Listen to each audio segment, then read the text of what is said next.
మన మధ్యకు మరి ఈరోజు మరి పిలువబడినటువంటి సోదరులు శ్రీనివాస్ గారికి ఈ సమయాన్ని అప్పగిస్తున్నానండి. దేవాది దేవుడికి నా యొక్క స్తుతులు స్తోత్రాలు తెలియజేసుకుంటూ ఉన్నాను. అలాగే పుచ్చల్లంకలో ఉన్నటువంటి క్రీస్తు సంఘ మరి పెద్దలు, అలాగే విశ్వాసులందరికీ, అలాగే మరి స్థానిక క్రీస్తు సంఘ సేవకులు, అత్యంత మరి ప్రియులు రాజేష్కి, వారి కుటుంబానికి ప్రభువైన యేసుక్రీస్తు గారి నామములో శుభములు వందనాలు తెలియజేస్తూ ఉన్నాను. పుచ్చల్లంకలో ఉన్నటువంటి క్రీస్తు సంఘాన్ని బట్టి నేను ఎప్పుడు కూడా ఆనందిస్తూ ఉంటాను. ప్రతి సంవత్సరం కూడా ఇక్కడ చక్కగా సువార్త సభలు కానివ్వండి, బైబిల్ తరగతులు కానీ ఎంతో కాలం నుంచి మరి సంఘస్థులు చక్కగా నిర్వహించుకుంటూ ఆత్మలను బలపరుస్తూ ఒక మాదిరికరమైనటువంటి సంఘంగా మరి ఇక్కడ దీన్ని కొనసాగించడాన్ని బట్టి, సత్యంలో సంఘస్థులందరూ కొనసాగటాన్ని బట్టి, సత్యంలో స్థిరులుగా ఉండటాన్ని బట్టి, సత్యానికి సహకరించే సంఘబిడ్డలుగా ఉండటాన్ని బట్టి చాలా మరి సంతోషిస్తూ దేవుణ్ణి స్తుతిస్తూ ఉన్నాను. దేవుని పిల్లలారా, గోదావరికి అవతల వైపు అయోధ్యలంకలో మరి క్రీస్తు సంఘం రాంప్రసాద్, గోదావరికి అవతల వైపు ఏమో పుచ్చల్లంకలో క్రీస్తు సంఘ పరిచారకులుగా రాజేష్, ఇద్దరు కూడా చక్కగా ఒకరికొకరు సహకరించుకుంటూ చక్కగా పరిచర్య జరిగిస్తూ ఉన్నారు. చాలా హ్యాపీ, చాలా సంతోషం. మీ మధ్యకు నన్ను కూడా అనేక పర్యాయాలు ఇక్కడ స్వార్థ పరిచర్యలో మరి పాలిభాగస్తులుగా చేస్తున్నందుకు, మీతో పాటుగా దేవునితో సహవాసం చేసే చక్కటి అవకాశాన్ని ఈ సంఘస్థులు నాకు కల్పిస్తూ, రాజేష్ చక్కగా ఎంతోమంది సేవకులను ఇక్కడికి పిలిచి అనేకమైనటువంటి మాటలు, సంఘాన్ని బలపరిచేటటువంటి ఎన్నో ఆత్మీయమైనటువంటి సంగతులు మరి మీకు వినిపింపజేయటం అనేది మరి చాలా మంచి విషయం అన్నటువంటి సంగతి మీకు జ్ఞాపకం చేస్తూ ఉన్నాను. ఓకే దేవుని పిల్లలారా, మరి దేవుడు ఇచ్చినటువంటి ఈ యొక్క మంచి అవకాశాన్ని మనం సద్వినియోగం చేసుకుందాము. ఓకే దేవుని పిల్లలారా, దేవుని యొక్క వాక్యాన్ని మనం ఈ రాత్రికాల సమయంలో చక్కగా ధ్యానం చేద్దాం. అందరూ కూడా మనసు పెట్టి మరి దేవుని యొక్క వాక్కులు వినాలని కోరుతా ఉన్నాను. పరిశుద్ధ గ్రంథంలో చివరి పుస్తకమైనటువంటి ప్రకటన గ్రంథం 15వ అధ్యాయము 3-4 వచనాలని ఒకసారి చదువుకొని మనం అందులో ఉన్నటువంటి విషయాన్ని మనం ఆలోచన చేద్దాం. దేవుని పిల్లలారా, బైబిల్ తెరిచి వాక్యాన్ని చూస్తూ జాగ్రత్తగా ఆలోచన చేద్దాము. వారు అనగా ఇక్కడ ఎవరంటే, వారు అనగా దేవుణ్ణి ఎరిగినటువంటి జనాంగం. పైన చదివితే ఉంటుంది, సాతానును జయించి సాతానుకు లోబడకుండా ఎవరైతే దేవునికి లోబడి దేవునికి తమను తాము అప్పగించుకున్నటువంటి వారుగా ఉన్నారో, క్రైస్తవులుగా విశ్వాసులుగా ఉన్నారో, పరిశుద్ధులుగా ఉన్నారో వారన్నమాట.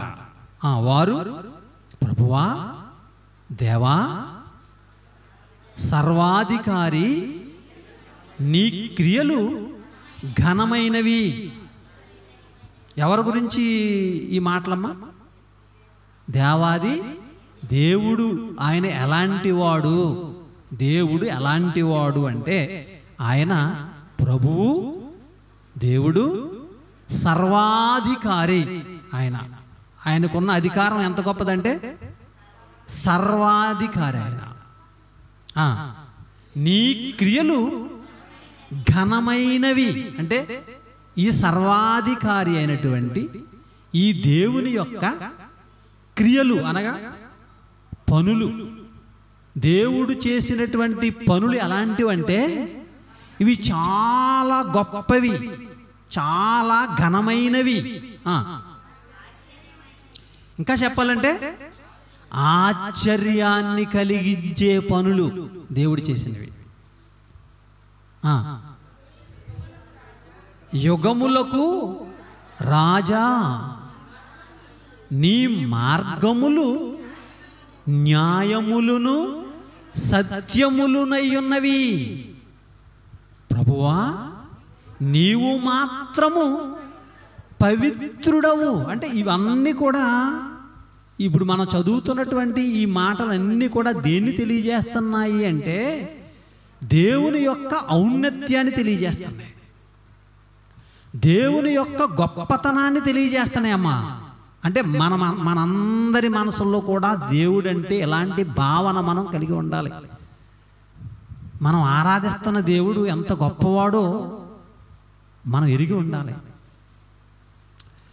ఆయన ఎలాంటి ఆశ్చర్యకార్యాలు చేశాడో చేస్తున్నాడో అవి ఎప్పుడూ కూడా మన తలంపుల్లో ఉండాలి. చూసి ఎంత గొప్పగా దేవుని కొనియాడుతున్నారు చూసారా. మనలాంటి వాళ్ళే వీళ్ళు. దేవుణ్ణి ఇలాగ మనం గణపరచాలి. దేవుని సన్నిధికి వచ్చినటువంటి మనం దేవుణ్ణి ఇలాగ మనం స్తుతించాలన్నమాట. ఇలా స్తుతించాలి మనం. ఓకే, ఇప్పుడు దీని అంతటిని బట్టి మనం తెలుసుకోవాల్సిన విషయం ఏంటంటే, మనం అర్థం చేసుకోవాల్సింది ఏంటంటే, అక్కడ అంటున్నాడు, నీకు భయపడని వాడు ఎవడు? అది ప్రశ్న. నీకు భయపడని వాడెవడు అంటే దాని అర్థం ఏంటి? దేవుడికి ప్రతి మనిషి కూడా ఏం చేయాలమ్మా? భయపడాలి. భయపడాలి. అది మరి మనుషుల్లో ఎంతమంది దేవుడికి భయపడుతున్నారు? ఎంతమంది దేవుడికి భయపడుతున్నారు? ఇప్పుడు అక్కడ వాక్యం మాట్లాడుతుంది మనతోటి, వాక్యం తెలియజేస్తుంది ఏంటంటే, మనుషులందరూ నీకు భయపడాలి. ఎందుకు భయపడాలి? కారణం ఏంటంటే పైన మనం చదివాం. ఆ చదివినటువంటి విషయాలన్నిటిని బట్టి మనం అర్థం చేసుకోవాల్సింది, మనం గ్రహించవలసింది ఏంటంటే, దేవునికి మనమందరము కూడా భయపడాలి. ఇందులో ఇంకెలాంటి అనుమానము లేదు, ఎలాంటి సందేహము లేదు. ప్రతి మనిషి కూడా దేవుడికి భయపడవలసిందే. సముద్రం దగ్గరికి వెళ్ళాం అనుకోండి, మనం లోతైనటువంటి ఆ సముద్రాన్ని చూస్తే ఏమండి మనకి ఏమనిపిస్తుంది చెప్పండి? భయం కలుగుతుంది. మనం మామూలుగా ఒడ్డున ఉండి చూస్తే ఒక రకంగా ఉండొచ్చేమో కానీ సముద్రం యొక్క లోపలికి వెళ్ళి చూడగలిగితే, అంటే ఈ షిప్ల మీద కానీ వీటి మీద కానీ ప్రయాణం చేస్తున్నప్పుడు ఆ సముద్రంలో లోతైన స్థలాల్లో వచ్చేటటువంటి అలలు ఆ బరువైనటువంటి ఓడను కూడా కదిలించేస్తూ ఉంటాయి. సముద్రపు అగాధ స్థలాలు అంటారు. అవి అత్యంత లోతైనటువంటి స్థలాలు. అలాంటి స్థలాలను మనం ఊహించుకున్నప్పుడు కానీ వాటిని చూస్తున్నప్పుడు కానీ చాలా భయం కలుగుతుంది. ఎంత లోతైనటువంటి స్థలాలు అవి. అంటే అంత లోతైనటువంటి సముద్రాన్ని చూస్తుంటే మనకు ఒక ఫీలింగ్ కలుగుతుంది. దాన్ని ఏమంటామంటే భయము అంటాం. భయపడని మనిషి ఉంటాడా? ఒక ఎత్తైనటువంటి ఒక శిఖరం మీదకి మనం తీసుకెళ్ళిపోతే, ఒక పర్వతం మీదకి తీసుకెళ్ళి మనం నిలబెడితే ఏం కలుగుతుంది చెప్పండి? మనకి భయం కలగదమ్మా? అంతెందుకు మనకు ఒక 4-5 అపార్ట్మెంట్లు పైకి తీసుకెళ్ళి మనల్ని అంచు కంటే నిలబెడితే మనకు కంట్రోల్ చేసుకోలేము. మనం కాలు తేలిపోతూ ఉంటాయి.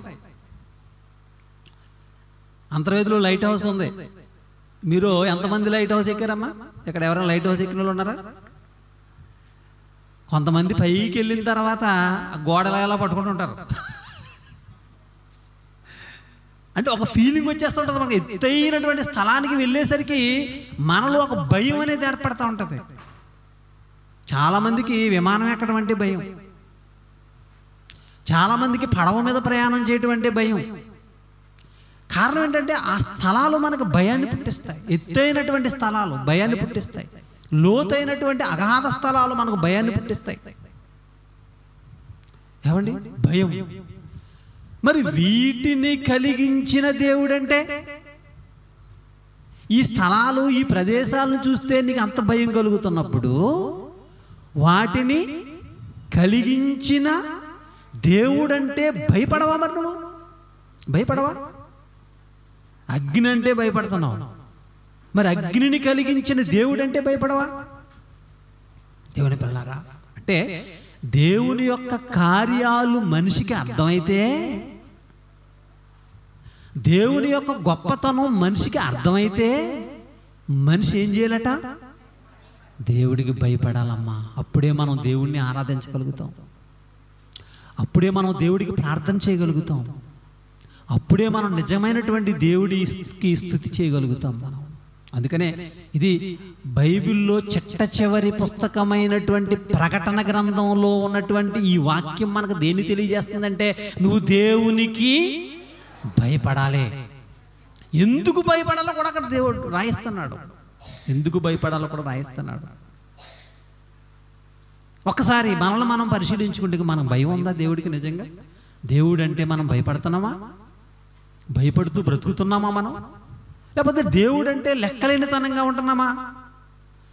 దేవుడు అంటే ఏదో ఒక చిన్నగా తీసుకుంటున్నావా? అది చాలా ప్రమాదం. అది చాలా ప్రమాదం. నువ్వు ప్రపంచంలో ఎవరికి భయపడకపోయినా పర్వాలేదు, కానీ దేవుడికి మాత్రం తప్పకుండా భయపడాలి. దావీదు అంటున్నాడు, నా అంతరింద్రియములను నీవే కలుగజేసిదివి, నా తల్లి గర్భంలో నీవు నన్ను కలుగజేసిన విధము చూడగా నాకు నాకు ఆనందం పడుతుంది అంటలేదు. ఏం పడుతుంది? భయము, ఆశ్చర్యము. దేవుని యొక్క సృష్టి కార్యాలు మనం ఆలోచన చేస్తే దేవుడంటే మనకి భయం పుట్టాలి. ఒక రకంగా చెప్పాలంటే ఇక్కడ జాగ్రత్తగా ఆలోచిస్తే వీటన్నిటినీ దేవుడు ఇలా కలిగించటంలో ఉద్దేశం అసలు అదే. ఏది? చెప్పండి అమ్మా. దేవుడంటే నువ్వు భయపడాలనే అసలు ఆయన అలా చేశాడు. తెలుసా నీకు? వీటన్నిటినీ ఇలా కలిగించటంలో అసలు కారణం ఏంటంటే, దేవుడంటే నువ్వు భయపడాలనే ఇలా చేశాడు దేవుడు. అసలు విషయం అది మనం గమనించవలసిందే. అంటే దేవుడు కూడా మనం భయపడాలని కోరుకుంటున్నాడా? చెప్పాలమ్మా. ఏమండి, మన పిల్లలు మనం అంటే భయపడాలని కోరుకుంటామా, లెక్క లేకుండా ప్రవర్తించాలని కోరుకుంటామా? తల్లిదండ్రులు అంటే పిల్లలు భయభక్తులు కలిగి ఉండాలని కోరుకుంటారా తల్లిదండ్రులు? లేదంటే నువ్వేంటా లేకపోతే నువ్వేంటి అన్నట్టుగా వాళ్ళు నిర్లక్ష్యంగా ఉండాలని కోరుకుంటారా? చెప్పండి చెప్పండి అమ్మా. చూసారా? శరీర సంబంధమైనటువంటి తల్లిదండ్రులుగా ఆఫ్టర్ వాళ్ళకు మనం వాళ్ళని కన్నాం అంతే, వాళ్ళని పెంచుతున్నాం అంతే. అంతకు మించి మనం వాళ్ళని ఏమి చేయట్లేదు, వాళ్ళని మనం నిర్మించలేదు. వాళ్ళ శరీరంలో ఏదైనా ఒక అవయవాన్ని మనం ఏమైనా తయారు చేసామా? ఏమీ లేదు. దేవుడే అన్నీ తయారు చేసి తల్లి గర్భంలో ఏమండి పెట్టాడు, వాళ్ళకు మనం జన్మనిచ్చాం అంతే. అంతే కదా? వాళ్ళలో ఉన్న ఆత్మను కూడా దేవుడిచ్చిందే కదా. ఆ ఎముకలు నిర్మించింది ఆయనే, ఆ కండరాలను నిర్మించింది ఆయనే, ఆ అవయవాలన్నీ చేసింది కూడా ఆయన హస్తాలే కదా. మరి ఆయన మనం భయపడాలని ఇంకెంతగా కోరుకుంటాడు ఆయన మనం ఆలోచించాలి. అందుకే ఇందాక చదువుకున్నాం వాక్యంలో ఇర్మియా గ్రంథం 32వ అధ్యాయం. దేవుని పిల్లలారా, ఇర్మియా గ్రంథం 32వ అధ్యాయం. మంచి మాటలు, జాగ్రత్తగా వినండి. రాత్రి చక్కటి వాతావరణంలో, ప్రశాంతమైనటువంటి ఇలాంటి వాతావరణంలో చక్కగా దేవుని మాటలు వినటం నిజంగా చాలా గొప్ప భాగ్యం, చాలా అదృష్టం. ఇది మనకి, ఇది చిన్న విషయం కాదమ్మా, చాలా మందికి లేనటువంటి భాగ్యం ఇది. ప్రతిరోజు మీరు చక్కగా ఎక్కడికి వెళ్ళక్కర్లేకుండా మీ ఊళ్ళోనే, మీ ఇంటి దగ్గరే ఎక్కడెక్కడ నుంచో వచ్చినటువంటి దైవజనుల ద్వారా ఎన్నో అద్భుతమైనటువంటి సంగతులు ఏమండి మన ఆత్మను రక్షించి మనకు నిత్య జీవాన్ని, ఆశీర్వాదాన్ని తీసుకొచ్చేటటువంటి అమూల్యమైనటువంటి సంగతులు ఇలాగ వినగలగటం అంటే నిజంగా చాలా అదృష్టం. చాలా గొప్ప ధన్యులు మీరు, చాలా భాగ్యవంతులు మీరు. శాపదేశపు రానంటది ఎవరితోటి? సొలొమోను తోటి కదమ్మా. అయ్యా సొలొమోను, నిజంగా నీ చుట్టూ ఉండి, ఎప్పుడు ఇక్కడ ఉండి నీ మాటలు వింటున్నటువంటి ఇక్కడ నీ ప్రజలు ఎంత ధన్యులు, వాళ్ళ భాగ్యము ఎంత గొప్పది అన్నది ఒకప్పుడు ఎవరు? శాపదేశపు రాణి. కేవలం సొలొమోను యొక్క జ్ఞానం గురించి ఆమె అంత గొప్పగా మాట్లాడితే యేసుక్రీస్తు అంటారు, నేను సొలొమోను కంటే గొప్పవాడిని. ఆ గొప్పవాడైనటువంటి యేసుక్రీస్తు గారి యొక్క మాటలు వినటం ఇంకెంత గొప్ప భాగ్యం మనకి. ఆ మాటలే కదా ఈరోజు ఇప్పుడు మనం వింటున్నది. మీరు ప్రతిరోజు వింటున్నది అవే కదా. గొప్ప భాగ్యవంతులు మనం, ధన్యులు మనం. ఓకే, ఇర్మియా గ్రంథం 32వ అధ్యాయము 39వ వచనం. మరియు వారికిని వారి కుమారులకును మేలు కలుగుటకై వారు నిత్యము నాకు భయపడునట్లు నేను వారికి ఏక హృదయమును ఏక మార్గమును మరియు వారికిని వారి కుమారులకును మేలు కలుగుటకై. అమ్మ, ఏం కలుగుటకై? మేలు కలుగుటకై. మేలు కలుగుటకై ఎవరికి? వారికిని. ఎవరు వారు అంటే ఇది ఒక రకంగా చెప్పాలంటే ఇది ప్రవచనం. రాబోయే కాలంలో దేవుడు జరిగించే విషయాన్ని ఇక్కడ మాట్లాడుతున్నాడు ఇశ్రాయేలుతోటే. కానీ ఇది రాబోయే కాలంలో, ఓకే, క్రీస్తు గారి ద్వారా జరగబోయేదాన్ని ఇక్కడ మాట్లాడుతున్నాడు. చూడండి, మేలు కలుగుటకై. ఏం కలుగుటకై? మేలు కలుగుటకై వారు, అమ్మా, నిత్యము అంటే ఎప్పుడు ఏం చేయాలి? ఎవరికి? అది నిత్యము నాకు భయపడునట్లు నేను వారికి ఏక హృదయమును ఏక మార్గమును. ఎవరన్నారు ఈ మాటలు? నేను దయచేస్తానంటున్నారు. ఎవరు? దేవుడే కదా. ఏం దయచేస్తాడట ఆయన? నిత్యము మనము ఆయనకు భయపడునట్లు, నిత్యము మనము ఆయనకు భయపడినట్లు ఆయన మనకి ఏక హృదయాన్ని ఏక మార్గమును. అంటే దీన్ని బట్టి మనకి ఏమర్థం అవుతుంది చెప్పండి? దేవుడి మనసులో ఏముంది? దేవుడి మనసులో మన నుంచి ఏం కోరుకుంటున్నాడు? ఆయన భయపడాలని కోరుకుంటున్నాడా, భయపడకూడదని కోరుకుంటున్నాడా? సరే, అదే కదా మనం ఆయన మనసులో ఏముందో తెలుసుకోవాలి కదా. అసలు మనం సృష్టికర్త, మన తండ్రి, ఇవన్నీ చేసినటువంటి దేవుడు మనసులో ఏముంది? అసలు ఏం కోరుకుంది అంటే ఆయన చెప్తున్నాడు ఇక్కడ, మనమందరము ఆయన పిల్లలైన వారు అందరూ కూడా ఏం చేయాలట అమ్మా? అప్పుడప్పుడు అయినా సరే నాకు భయపడాలి అంటున్నాడా? నిత్యము భయపడాలన్నాడు. నిత్యము భయపడాలి. నిత్యము అంటే ప్రతి క్షణము, అంతే కదా, ప్రతి క్షణము. కానీ చాలా మందికి భయం ఎప్పుడు వస్తుంది చెప్పనా? అక్కడ మెట్లు దాటి లోపలకు అడుగు పెడుతూ కొంచెం భయం వస్తుంది అంతే. మళ్ళీ మెట్లు బయటికి వెళ్ళిపోయామంటే మళ్ళా రిలీఫ్ వచ్చేస్తుంది మనకి. ఇంటికి వెళ్ళామంటే ఇంకా అసలు లేదు, రోడ్డు మీదకి వెళ్ళామంటే మన ఇష్టం. అలా కాదు. ఏం చేయాలట? నిత్యము. ఎందుకు నిత్యము భయపడాలన్నాడు దేవుడు? ఎందుకు నిత్యము భయపడాలన్నాడండి దేవుడు? ఎందుకంటే దీనివల్ల చాలా మేలులు ఉన్నాయి. నిత్యము దేవుడు మనల్ని భయపడుతూ బ్రతకమన్నాడు అంటే దానివల్ల మనకి చాలా మేలున్నదని అర్థం. నిత్యము దేవుడికి భయపడేవాడు ఎలా ఉంటాడమ్మా? నిత్యము దేవుడికి భయపడే వాళ్ళ జీవితాలు ఎలా ఉంటాయి చెప్పండి? అస్తమాటు పాపాలు చేస్తూ ఉంటాడా? అస్తమాను పొరపాట్లు చేస్తూ ఉంటాడా? అస్తమాను తప్పిదాలు చేస్తూ ఉంటాడా? వాళ్ళ ప్రవర్తన ఎలా ఉంటుంది? అస్తమాను బూతులు మాట్లాడుతూ ఉంటాడా? నిత్యము భయపడతా ఉండేవాడు చెప్పండి. అస్తమాను కోపపడతా ఉంటాడా? ఏమండి? అప్పుడప్పుడు ఆరాధన మానేస్తూ ఉంటాడా? చెప్పాలి మీరు. నిత్యము భయపడుతున్నటువంటి ఏ వ్యక్తి అయినా కూడా చాలా భక్తిపరుడుగా ఉంటాడు, విశ్వాసిగా ఉంటాడు, దేవుని విషయంలో శ్రద్ధ కలిగి ఉంటాడు, దేవుని కొరకు ఉన్నతంగా బ్రతుకుతూ ఉంటాడు. జాగ్రత్తగా ఆలోచించాలి మీరు. అందుకనే ఇక్కడ దేవుడు ఏమన్నాడంటే, ఏం కోరుకున్నాడంటే, వారు నిత్యము నాకు భయపడినట్లు వారికి నేను ఏక హృదయాన్ని ఏక మార్గాన్ని దయచేస్తాను అన్నాడంటే, అలాంటి హృదయం కలిగిన వారుగా మనం ఉండాలి. ఎలాంటి హృదయం? దేవుని పట్ల భయం కలిగినటువంటి హృదయంగా నీ హృదయం ఉండాలి. దేవుని పట్ల భయం కలిగినటువంటిదిగా నీ మార్గం ఉండాలి. అమ్మ విన్నారా నా మాటలు లేదా? ఇక్కడ ఒక భయం గురించి ఇక్కడ మాట్లాడుతుంటే అక్కడ అసలు భయమే లేకుండా ఉంటే ఏమండి? కనీసం కరెంటు దగ్గర ఉన్నప్పుడైనా భయపడకపోతే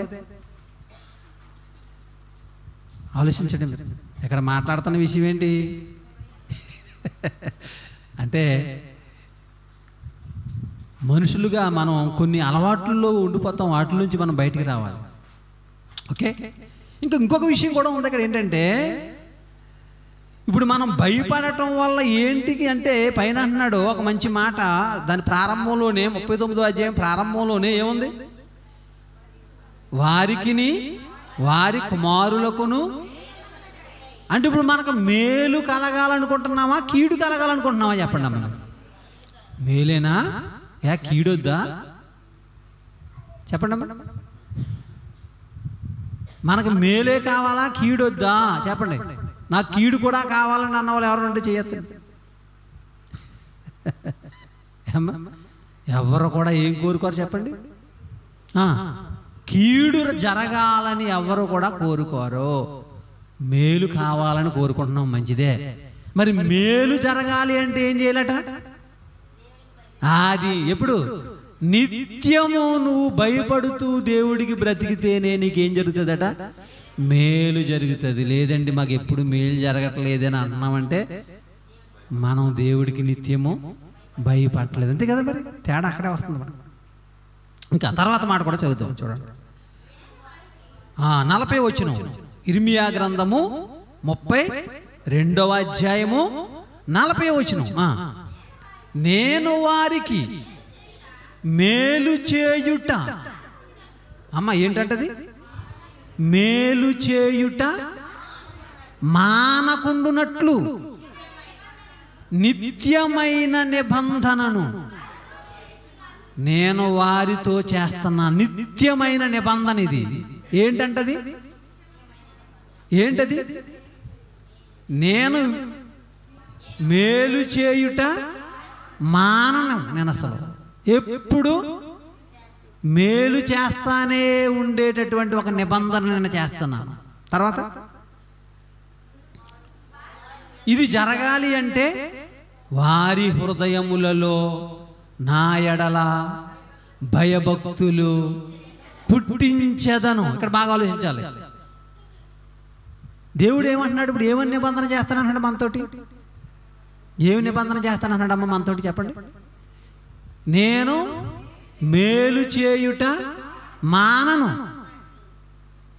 ఎవరికి? ఎవరికమ్మా? మనకే. ఏమన్నాడు దేవుడు? మేలు చేయుట మానను. బాగుందా బాగోలేదా? ఇది ఈ మాట బాగుందా బాగోలేదా? చాలా బాగుంది కదా. మేలు చేయుట నేను మానకుండా ఉండాలి అంటే నిబంధన అంటే ఇటు అటు ఏదో జరగాలి, అటు ఉండాలి ఇటు ఉండాలి కదా. మనం కూడా ఏదో ఒకటి చేయాలి. ఆ నిబంధనకు మనం వారసులు అవ్వాలి అంటే మన నుంచి కూడా ఏదో ఒకటి ఉండాలి. ఏ ఉండాలట?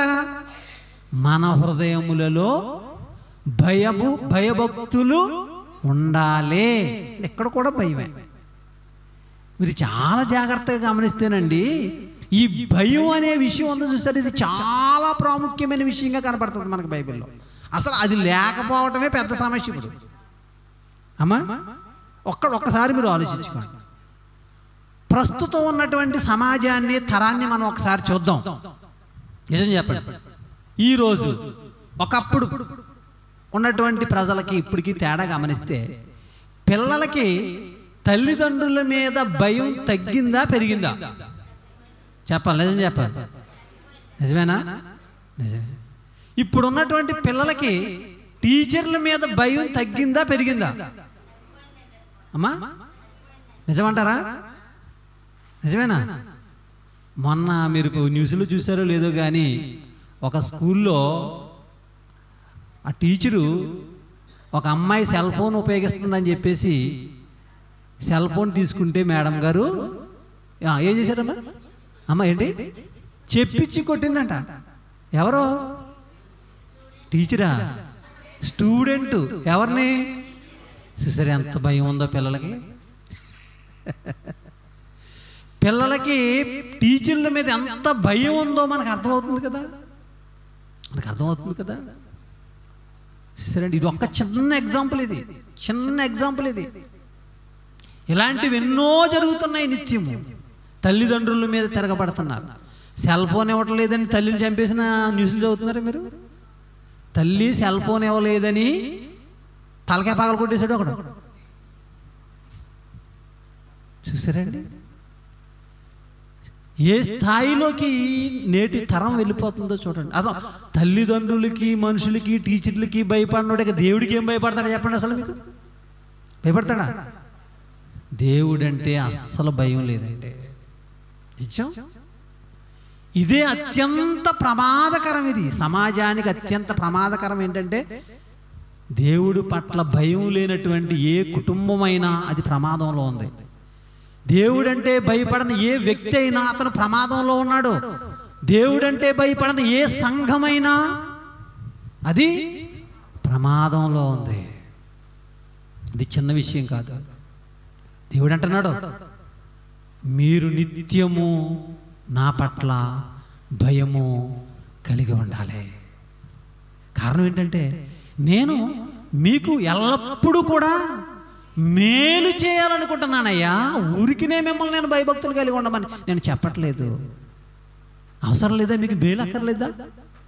నా సహాయం మీకు అక్కర్లేదా? నా రక్షణ మీకు అక్కర్లేదా? అది కావాలి అంటే మీరు ఒకటి అలవాటు చేసుకోండి. మీరు నిత్యము నా పట్ల భయము కలిగి ఉండండి.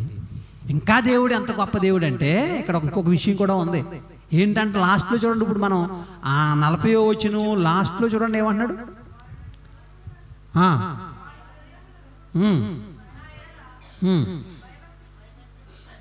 చదవండి అమ్మా. అక్కడ ఆగిపోతున్నారండి, పూర్తిగా చదవండి.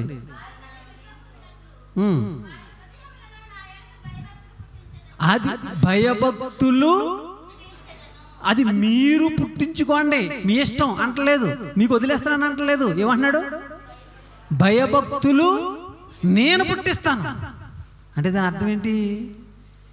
నాకు ఎలా భయపడాలో నేను మీకు నేర్పిస్తాను. అది పిల్లలకు ఒక బుక్ ఇచ్చేసి వాళ్ళకి ఏమి రాదో, చిన్న పిల్లలకి బుక్ ఇచ్చేసి నువ్వు చదివేసుకోరా, నేర్చేసుకోరా అని వచ్చేస్తుంది. ఒక స్లేట్ ఇచ్చేసి, స్లేట్ పెన్సిల్ ఇచ్చేసి రాసేసుకోరా అని వచ్చేస్తుందా? ఏం చేయాలి? నేర్పించాలి. తల్లిదండ్రులుగా మన బాధ్యతది. దేవుడు కూడా మీరు భయభక్తులు కలిగి ఉండండి చెప్పి వదిలేసే దేవుడు కాదు ఆయన. ఆయన మరొక బాధ్యత కూడా తీసుకున్నాడు. ఏంటంటే భయభక్తులు ఒకవేళ నీకు తెలియకపోతే, నీకు చేత కాకపోతే నేను పుట్టిస్తాను, నేను నేర్పిస్తాను అంటున్నాడు. అవును, బైబిల్లో నుండి ఆలోచిస్తే బైబిల్లో భక్తుడు అని పిలువబడినటువంటి ఎవరి జీవితంలోకి వెళ్ళినా వాళ్ళ జీవితంలో ఒక మంచి లక్షణం మనకు కనిపిస్తుంది. ఏంటంటే అతను లేదా ఆమె దేవుడి పట్ల భయభక్తులు కలిగి ఉన్నారు అన్నటువంటి విషయం మనకు కనిపిస్తుంది. దేవుడికి భయపడినటువంటి ఎవరు కూడా దేవుడికి ఎప్పుడు కూడా భక్తుడు కాలేదు. ఇది వాస్తవం. అది మనకు అది మనలో ఉన్నటువంటి ఒక మంచి గుణం. ఈ భూమి మీద ఉన్నటువంటి లోహాలన్నింటిలో కల్లా అత్యంత విలువైనటువంటి లోహం ఏదమ్మా? చెప్పండి అమ్మా. బంగారం. నిజమేనా? అవును. అన్నిటికంటే అత్యంత విలువైనటువంటి లోహం బంగారం. ఎందుకు దానికి అంత విలువ వచ్చింది? అది జస్ట్ ఎలా అంటే ఇరిగిపోద్ది. అవునా కదా అమ్మా? ఇరిగిపోద్దా? అవునన్నారు ఎవరైనా? బంగారానికి ఎందుకు అంత ప్రత్యేకత? దాంట్లో ఏదో ఒక గొప్ప గుణం ఉంటేనే తప్ప దానికి ప్రత్యేకత ఉండదు. మల్లెపువ్వు అంటే అందరికి ఇష్టం. కారణం ఏంటి? దాని వాసన అంటే ఎవరికి పడదు. అవునే కదా? అది ఒక మంచి సువాసన కలిగి ఉంటుంది కాబట్టి దాన్ని ఇష్టపడుతున్నాం మనం. దాని గుణం అది. ఆ సువాసన అనే గుణమే దానికి లేదనుకోండి, దాన్ని మనం పట్టించుకోం. బంగారు అనుకున్నటువంటి ఒక ప్రత్యేకత ఏంటంటే అది తొందరగా విరిగిపోయేటటువంటి గుణం ఉండదు. దాన్ని ఎంత సున్నితమైనటువంటి వస్తువుగా చేసినా కూడా చక్కగా అంత మెత్తదనం కలిగినటువంటి గుణం ఉంది దానికి. అందుకే ఆ గోల్డ్ స్మిత్ అంటాం కదా, కంసాలి, దాంతో ఎలాంటి డిజైన్స్ తయారు చేస్తారో చూడండి. కారణం ఏంటంటే కంసాల గొప్పతనం కాదు అది, ఆ బంగారానికి ఉన్న స్వభావం. అది అంత చక్కటి గుణం ఉంది దానికి. అందుకే దానికి అంత విలువ వచ్చింది. దేవుని పిల్లలారా, వజ్రానికి దానికి ఉన్నటువంటి విలువ ఏంటి చెప్పండి అమ్మా? అబ్బో, అది చాలా కఠినమైంది. అంటే చాలా దృఢమైనటువంటి స్వభావం ఉంది దానికి. అంతేకాకుండా అది చక్కగా మెరిసేటటువంటి స్వభావం ఉంది. దానివల్ల దానికి ఆ విలువ వచ్చింది. మరి మనకే గుణం ఉంటే మనకి విలువ వస్తుంది. ఏ గుణం ఉండక్కర్లేదా చెప్పండి? ఏ గుణం ఉంటే మనకి విలువ వస్తుందమ్మా? మనలో కూడా కొన్ని మంచి గుణాలు ఉండాలి. అప్పుడే దేవుని దృష్టిలో నువ్వు విలువైన వాడవుగా ఉంటావు, విలువైన దానవుగా ఉంటావు. అందులో ఒక గుణం ఏంటంటే భయం. యేసుక్రీస్తు అంతటా ఆయన కూడా మన ఎబ్రీ పత్రికలో చదువుకుంటాము. ఆయన భయభక్తులు కలిగిన వాడుగా ఉన్నందువలన అంగీకరింపబడ్డాడు. భయం లేకపోతే ఆయన కూడా దేవుడికి ఇష్టడు కాదు. చూసారండి? అంటే నీలో భయము అనేటటువంటి గుణం తప్పకుండా ఉండాలి, తప్పకుండా ఉండాలి. నోవహుకి దేవుడు అంటే భయం ఉందా? ఉందా లేదా? అక్కడ అంటాడు ఎబ్రీ పత్రికలో 11వ అధ్యాయంలో, నోవహు దేవుడి పట్ల భయభక్తులు కలిగి ఉన్నందువలన తన ఇంటి వారి కొరకు ఒక ఓడను సిద్ధపరచుకున్నాడట. తన ఇంటి వారి కొరకు అంత పెద్ద ఓడను సిద్ధపరచుకోవడానికి కారణం ఏంటంట? దేవుడి పట్ల భయము కలిగి ఉండటాన్ని బట్టి. దేవుడు చెప్పాడు కదా, జలప్రలయం వస్తుంది అన్నాడు కదా, వస్తుంది. ఎందుకంటే దేవుడు రప్పించగలడు. ప్రపంచాన్నంతటిని, పర్వతాలను కూడా ముంచేటంత నీరు రప్పిస్తాడా? అవును, రప్పిస్తాడు. నమ్మాడు నోవహు, భయపడ్డాడు. ఆ జలప్రలయంలో నేను మునిగిపోకుండా ఉండడానికి అతను ఓడ తయారు చేసుకున్నాడు. దేవుని పిల్లలారా, నోవహులో ఏముంది? దేవుడంటే భయం, భయం ఉంది. నువ్వు కూడా, మనకు కూడా భయం లేకుండా మన ఆత్మను మనం రక్షించుకోలేము. భయం లేకుండా మనం పరలోకానికి చేరుకోలేము. దేవుని పిల్లలారా, యేసుక్రీస్తు గారు మరలా తిరిగి వస్తానన్నాడు. భయపడుతూ బ్రతకాలి మనం. ఆయన వచ్చేస్తే నా పరిస్థితి ఏంటి, నా ఆత్మ పరిస్థితి ఏంటి, ఉందా నీలో ఆ భయం? ఎప్పుడు చూద్దాం అని అనుకుంటున్నావా? చాలా పొరపాటు అది, చాలా పొరపాటు. అబ్రహాంతో అన్నాడు దేవుడు, ఇదిగో అబ్రహాం. ఏం చేస్తున్నాడు అబ్రహాం? ఏమండి, దేవుడు తనకు ఒక్కడే అయి ఉన్నటువంటి ఆ యొక్క కుమారుణ్ణి తనకు దహన బలిగా అర్పించమన్నప్పుడు అబ్రహాం మారు మాట్లాడకుండా ఆ బిడ్డను తీసుకెళ్ళి ఆ ఏం పర్వతం అది? మోరియా పర్వతం తీసుకెళ్ళాడు. కత్తెత్తాడు, కత్తి దించుతున్నాడు. వెంటనే దేవుడు అంటున్నాడు, అబ్రహాం ఆగు, నీకు ఒక్కడే అయి ఉన్నటువంటి నీ కుమారుని నాకు ఇవ్వడానికి నువ్వు వెనుతీయలేదు. కారణం 22వ అధ్యాయము 18వ వచనం చదవండి ఒక్కసారి. ఆదికాండ గ్రంథం 22వ అధ్యాయము 18వ వచనం.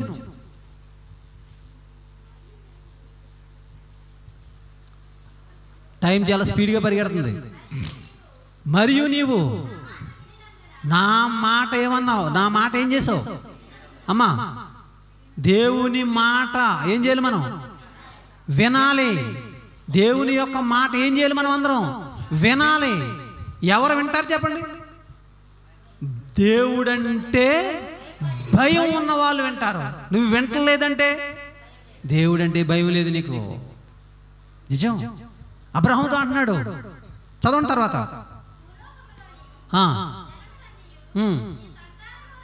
అదేంటి అక్కడికి వెళ్ళిపోయారు మీరు?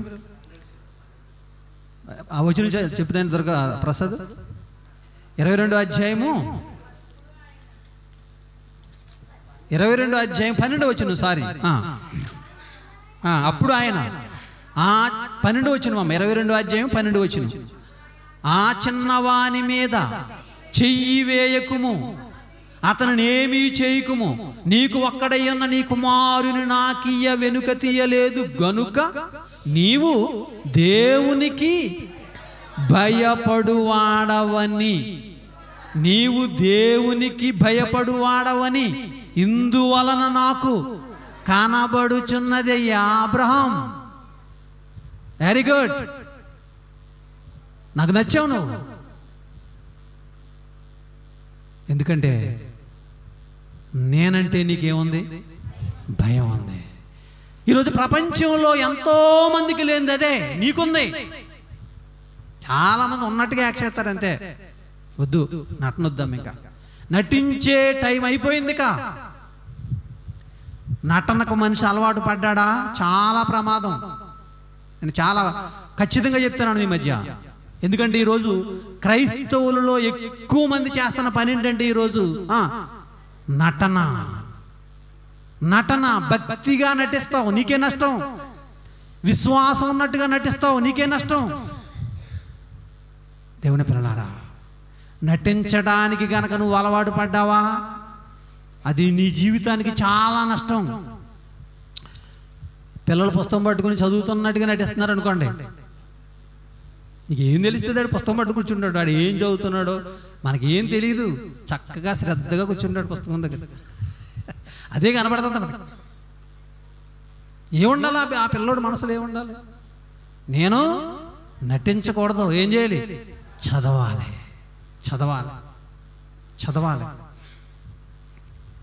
భక్తిలో నటించకూడదు, చాలా ప్రమాదం అది. అబ్రహాం, నువ్వు నాకు నచ్చావయ్యా. నువ్వు భయపడుతున్నట్టుగా నాకు అర్థమైపోయింది. అదే కోరుకుంటున్నాను నేను ప్రతి మనిషిలో. ఇందాక ఇర్మియా గ్రంథంలో అదే చదువు మనం. నిత్యము మీరు నాకు భయపడాలి. నేను మీకేం చేస్తాను? మేలు చేస్తాను. అబ్రహాంకు మేలు చేశాడా లేదా? నోవహుకు మేలు చేశాడా లేదా? మేలు చేశాడు. యోసేపు అంటున్నాడు ఎవరితోటి? తన అన్నలతోటి అంటున్నాడు. ఏమని? నేను దేవునికి భయపడువాడను. ఉందన్నమాట. 42వ అధ్యాయం ఆదికాండ గ్రంథం 18వ వచనం స్పీడ్గా. 42వ అధ్యాయం 18వ వచనం. 3వ దినమున యోసేపు వారిని చూచి, ఎవరిని చూచి? తన అన్నలు. ఎలాంటి వాళ్ళు తన అన్నలు? యోసేపు అన్నలు ఎలాంటి వాళ్ళండి? మాట్లాడరండి.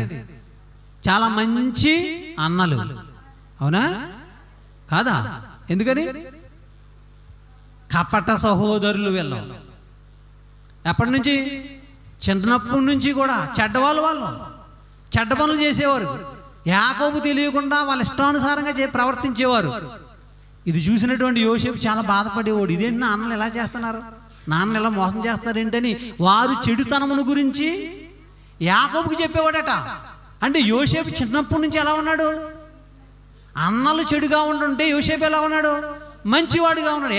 పాపం దేవుడంటే భయం కలిగి ఉన్నాడు యోసేపు చిన్నప్పటి నుంచి కూడా.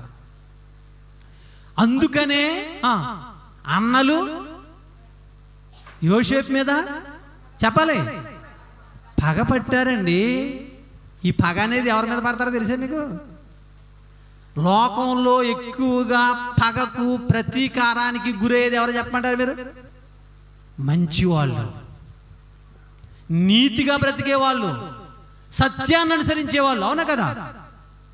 ఏమో అలా చూస్తారేంటి? నాకు అర్థం అవ్వట్లేదు. నేమన్నా రహస్యాలు ఏమన్నా చెప్తానండి? లోకంలో ఎప్పుడు జరిగేది ఇది. యోసేపు అన్నాడు తన అన్నలతోటి ఏమని?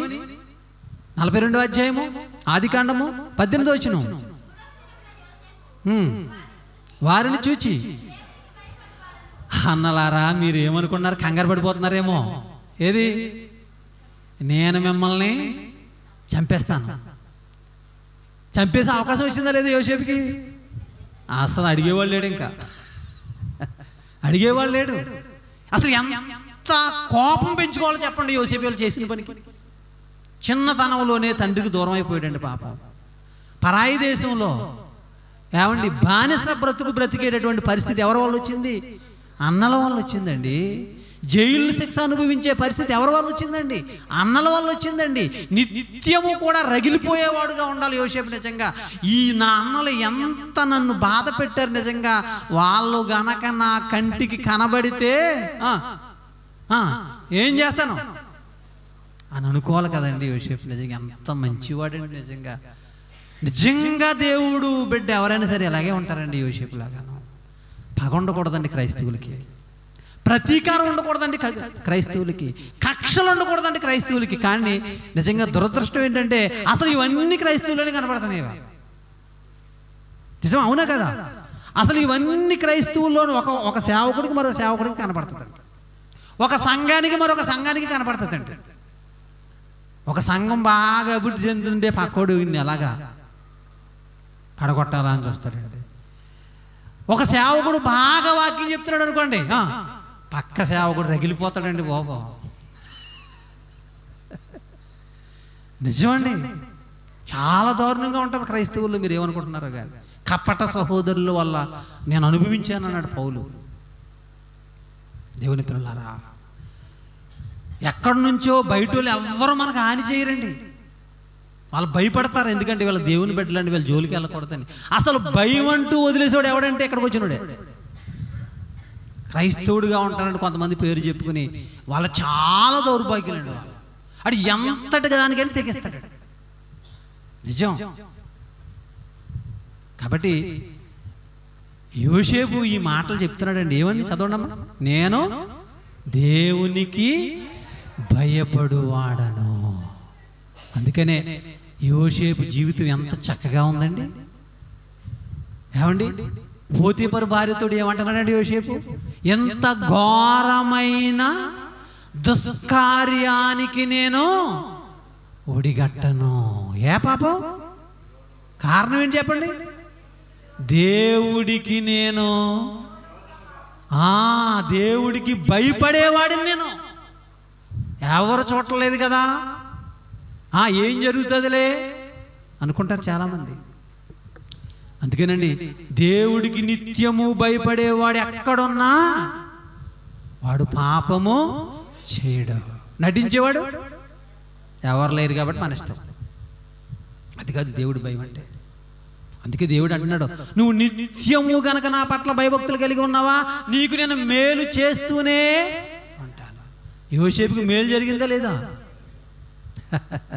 నిజంగా యోసేపు ఆ తర్వాత కాలంలో ఎంత గొప్పవాడైపోయాడంటే, అంటే దేవుడి పట్ల భయం కలిగి ఉంటే మన స్థితి అంత గొప్పగా వెళ్ళిపోతుంది. అవును, నిజం. దేవుడి పట్ల మనం భయభక్తులు కలిగి ఉండటం వల్ల చాలా లాభం ఉన్నదన్నటువంటి సంగతి ఇక్కడ మనం గమనించాలి. కీర్తన గ్రంథం 86వ అధ్యాయము 11వ వచనం. దేవుని పిల్లలారా, కీర్తన గ్రంథం 86వ అధ్యాయము పుచ్చలంకలో ఉన్నటువంటి క్రీస్తు సంఘ సోదరులకు, విశ్వాసులకు ఈ రాత్రి దేవుని పక్షంగా నేను మీకు జ్ఞాపకం చేస్తున్నాను, నేను మీకు తెలియజేస్తున్నాను. దేవుని పిల్లలారా, దేవుని పట్ల మనం అందరం కూడా ఏం కలిగి ఉండాలమ్మా? భయం కలిగి ఉండనమ్మా. దయతోటి చాలా మంచిది. ఇది మీ జీవితానికి మంచిది, మీ కుటుంబానికి మంచిది, మీ సంఘానికి మంచిది. ఇది అలవాటు చేసుకుందాం మనం, ఇది నేర్చుకుందాం మనం. దేవుడు అంటున్నాడు, ఒకవేళ నీకు తెలియదా, నేనే పుట్టిస్తాను, నేనే నేర్పిస్తాను. నీకు ఎలా నేర్పిస్తాడో మనం ఇంకా ముందుకెళ్దాం, ముందు మాట్లాడుకుందాం. కీర్తన గ్రంథం 86వ అధ్యాయం 11వ వచనం. యెహోవా, నేను నీ సత్యమును అనుసరించి నడుచుకొనున్నట్లు నీ మార్గమును నాకు బోధించుము.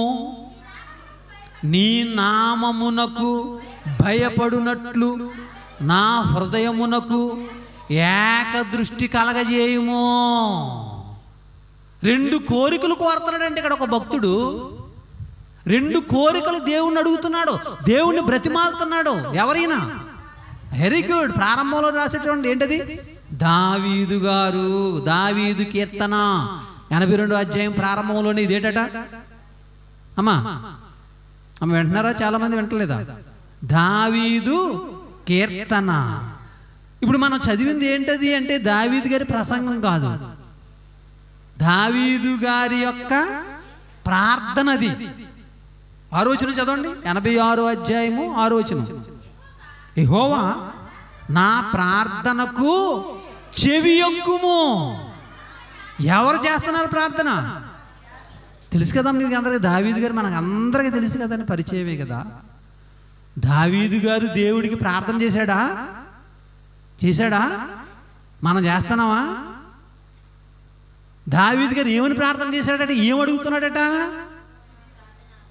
ఎంత మంచి ప్రార్థన అండి ఇది, ఎంత మంచి ప్రార్థన అండి ఇది. ప్రార్థన కూడా మనం నేర్చుకోవాల్సిన అవసరం ఉందండి. చాలామందికి ప్రార్థన అంటే ఏం తెలుసు అంటే కేవలము మన అవసరతలు మాత్రమే అడగడం తెలుసండి. అసలు మనం చేయవలసినటువంటి గొప్ప ప్రార్థన ఏదైనా ఉందండి. ఇదిగోండి ఈ ప్రార్థన చూడండి, మీరు ఏం అడుగుతున్నాడు దేవుణ్ణి? యెహోవా, నేను నిత్య సత్యము అనుసరించి నడుచుకొనున్నట్లు నీ మార్గమును నాకు నువ్వు బోధించయ్యా. నాకు ఏంటది? ఏం బోధటది? సత్యమును అనుసరించి నేను నడుచుకోవాలి. ఇది అవసరమా? చాలామంది ఈరోజు క్రైస్తవులు అనుకుంటున్న వాళ్ళు ఎక్కడే తప్పిపోయారు. ఎలాంటి బోధలో ఉన్నారు చెప్పండి? వాళ్ళు సత్యంలో లేరు, బోధలో ఉన్నారు. కరెక్టే, ఎన్నో బోధలు, ఎన్నో మీటింగులు ఎన్నో జరుగుతున్నాయి. కానీ సత్యమైనటువంటి బోధ, సత్యమైనటువంటి మార్గం దొరకటం ఉందో చూసారా? ఇది చాలా అదృష్టం అండి బాబు. ఇది మీరు ఏమనుకుంటున్నారో కానీ, మీరు క్రీస్తు సంఘంలో, క్రీస్తు సంఘ బోధలో మీరు కొనసాగుతున్నారు అంటే, చాలామంది క్రీస్తు సంఘంగా మొదలై ఈరోజు గాడి తప్పేశారండి, మార్గం తప్పేసిన వాళ్ళు ఎంతోమంది ఉన్నారు ఈరోజు. తెలుసా మీకు? అది చాలా ప్రమాదం. అది వాళ్ళు తప్పేశారు. ఇంకా తప్పారంటే ఎక్కడికి వెళ్ళిపోతారు చెప్పండి? ఇప్పుడు మనం ఫలానా చోటుకి వెళ్ళాలని మనం ప్రయాణం ప్రారంభించి మధ్యలోకి వెళ్ళిన తర్వాత నువ్వు తప్పిపోయావు అనుకోండి, ఎక్కడికి వెళ్తావు చెప్పండి? ఇప్పుడు నువ్వు వెళ్ళవలసిన చోటుకి వెళ్ళిపోతావా చెప్పండి? ఎట్టి పరిస్థితుల్లో నువ్వు వెళ్ళవు. నువ్వు చాలామంది ప్రారంభం బాగానే ఉంది, కానీ ఈరోజు మీరు గమనించండి, చాలా క్రీస్తు సంఘాల్లో సత్యం లేదు ఈరోజు. ఇది చిన్న విషయం అనుకుంటున్నారు పాపం వల్ల. నువ్వు మార్గం తప్పి తిరుగుతున్న చుక్కలా అయిపోయావు. నువ్వు చాలా ప్రమాదంలో ఉన్నావు.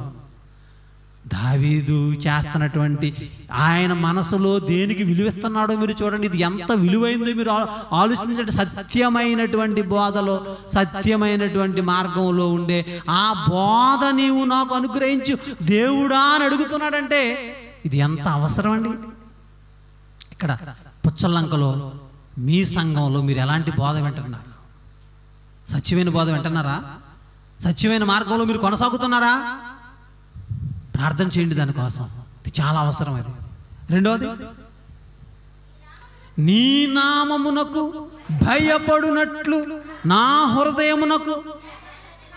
ఇంకోటి ఏం కోరుకున్నాడండి ఈయన? నా హృదయములో నీ పట్ల భయం ఉండాలయ్యా. ఏంటండి కోరిక? దావీదు ఏం అడుగుతున్నాడండి బాబు ప్రార్థనలో? ఇది అవసరమా? అవసరం. ఇది చాలా అవసరం. నా హృదయములో నువ్వంటే భయం ఉండాలయ్యా, దయతో నాకు ఇది ఇవ్వు, ఇది కావాలా అని అడుగుతున్నాడు దయతో. ఇది చాలా ప్రాముఖ్యమైనటువంటి సంగతి అని ఈ రాత్రి మీరు గమనించాలి దేవుని పిల్లలారా. ఏమండి? సామెతల గ్రంథం టైం అయిపోతుంది కాబట్టి స్పీడ్గా 23వ అధ్యాయము 17వ వచనం.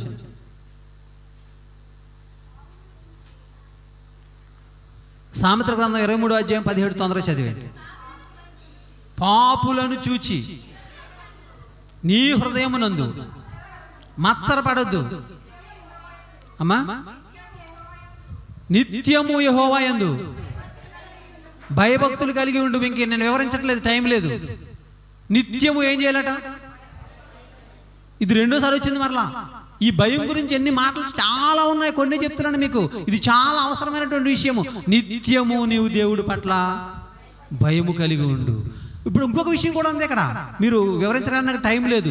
నిత్యము భయము విడిచిపెట్టి, ఈరోజు క్రైస్తవులు కూడా, దేవుల్లో ఉన్న వాళ్ళు కూడా భయం విడిచిపెట్టేయడానికి ఒక కారణం రాశాడు అక్కడ. ఏంటంటే కారణం, పాపులను చూస్తున్నాను. నీ ముఖం తగలయ్యా, నీ బతుకే పాపం చేసేవాడిని చూసి ఆడిని చూసేసి ఆడికి ఏం జరగట్లేదు కదా, నేను ఎందుకు చేయకూడదు అనుకుంటున్నాను. పాపులను చూడొద్దు. అబ్రహాముని చూడు, యోసేపుని చూడు, యేసుక్రీస్తు గారిని చూడు, నోవాహుని చూడు. ఈ లోకం అంతా కూడా పాపము కంపులో ఉంది ఈరోజు. వాళ్ళని ఎందుకు చూస్తావు? ఆ టీవీ చూస్తున్నాను, నేను ఎందుకు చూడకూడదు? వాడు ఫోన్ చూస్తున్నాను, నేను ఎందుకు చూడకూడదు? వాడు చర్చ ఎగ్గొడుతున్నాను, నేను ఎందుకు ఎగ్గొట్టకూడదు? ఇది వద్దు.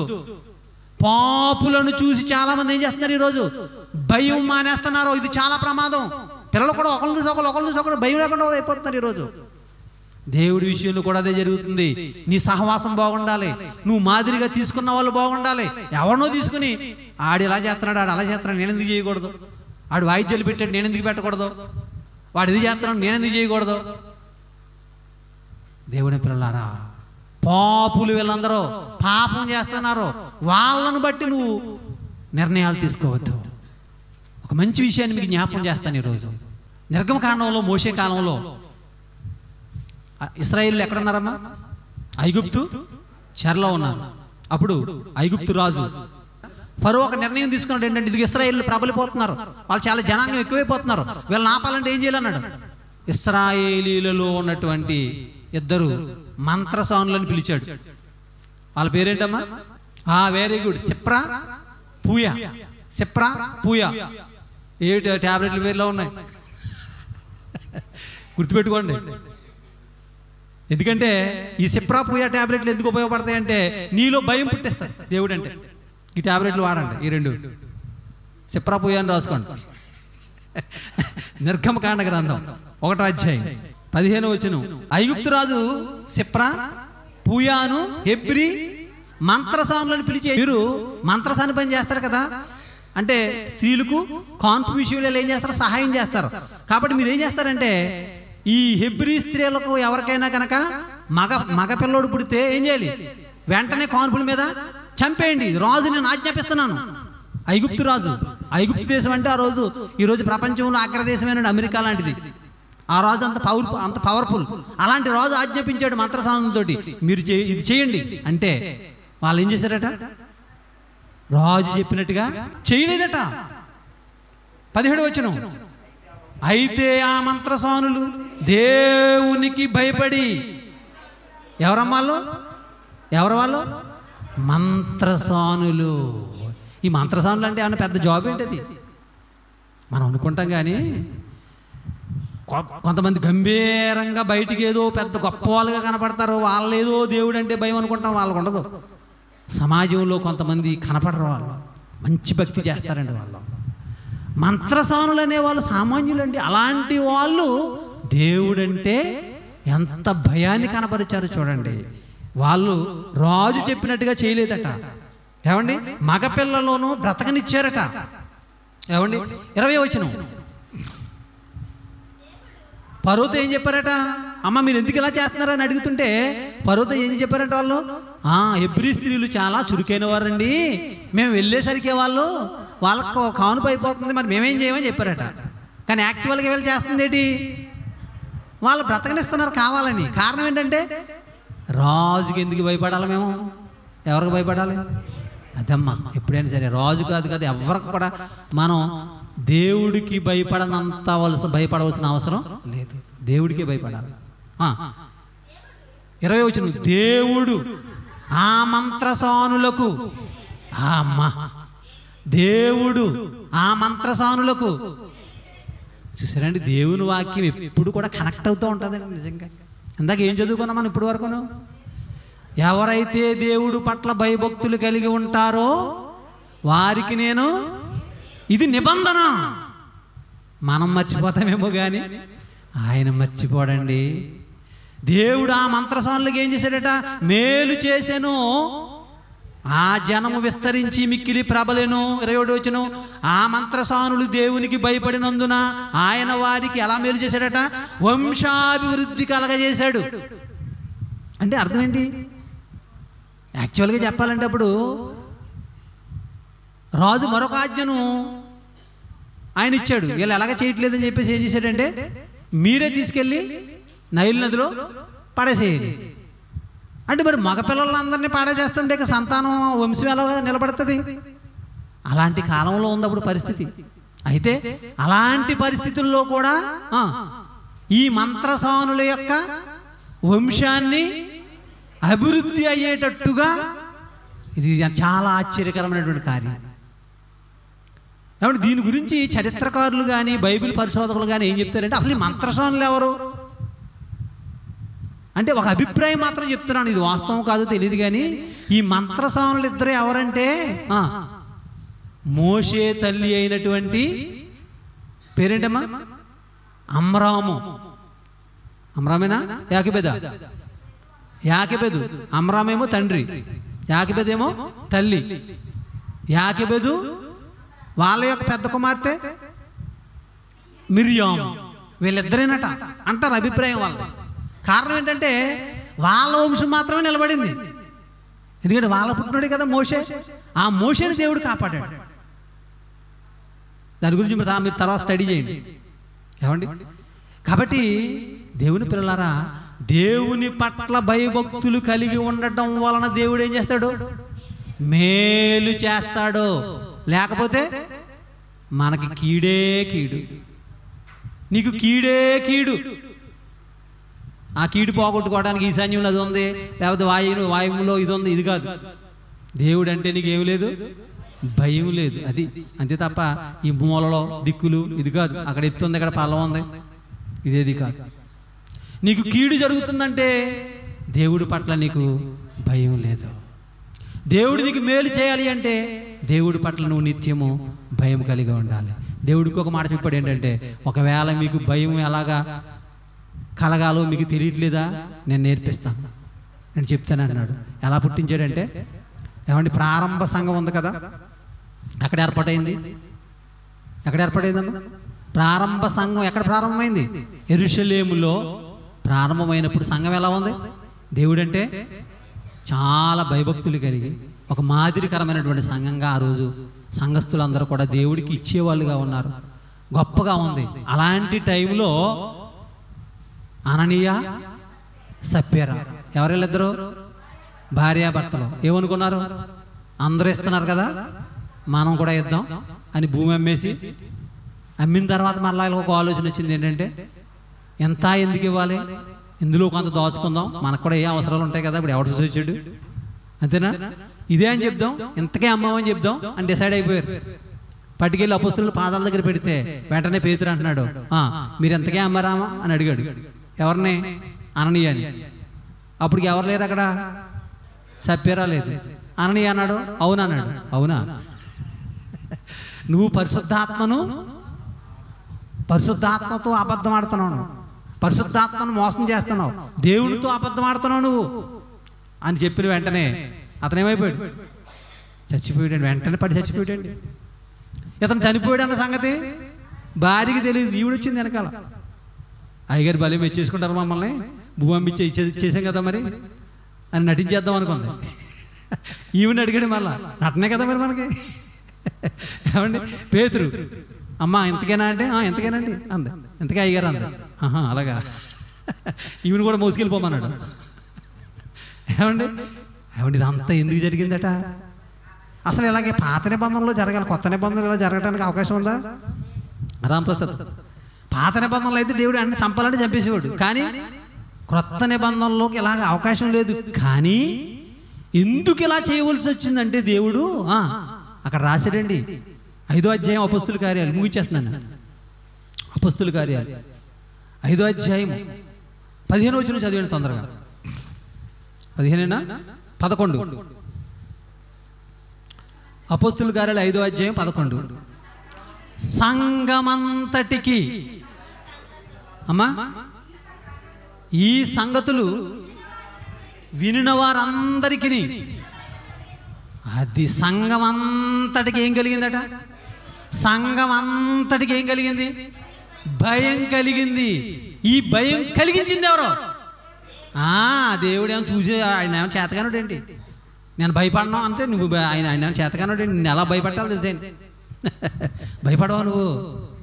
పరువు అంతటోనే పరుగులు తీయించాడు దేవుడు. దేవుని పిల్లలారా, నువ్వెంత దేవుడి దగ్గర నీ ఆటలు సాగవు. కాబట్టి భయభక్తులు ఎలా నేర్పాలో ఆయనకి తెలుసు.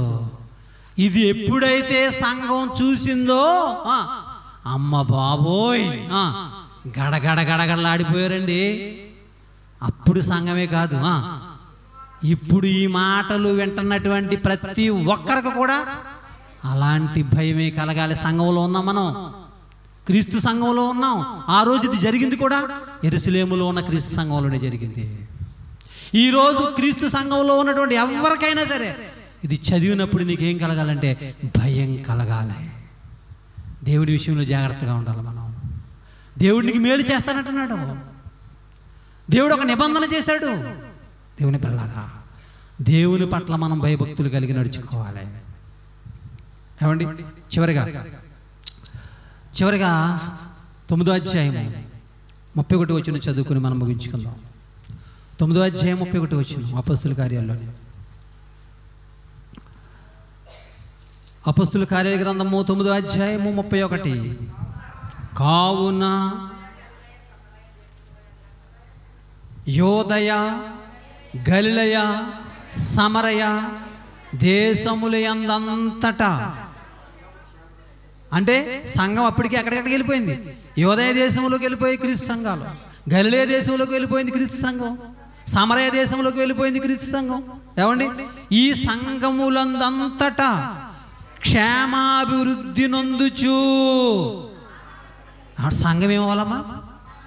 సంఘం ఏమవ్వాలి? సంఘంలో క్షేమం ఉండాలి.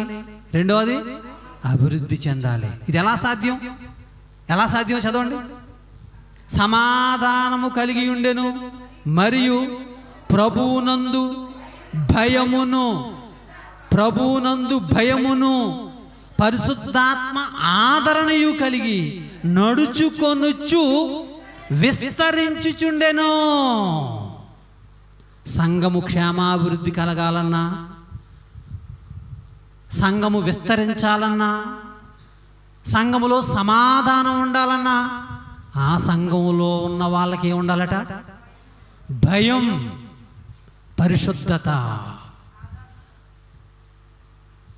ఉండాలి నీలో.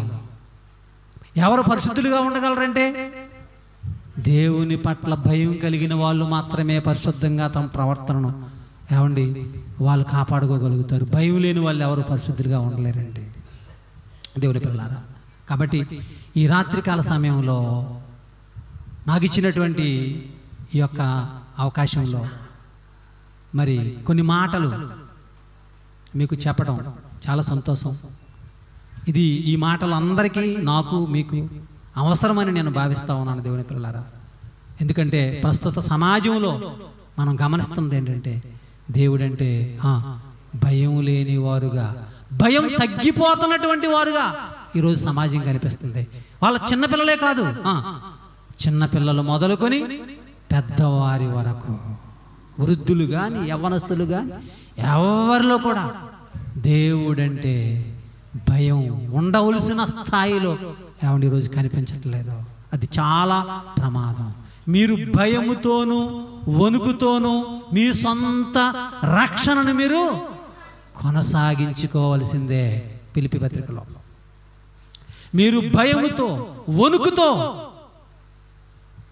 మీ సొంత రక్షణను మీరు కొనసాగించుకోవాలి. పూయా సెప్రా ఈ ట్యాబ్లెట్లు వాడండి అమ్మా.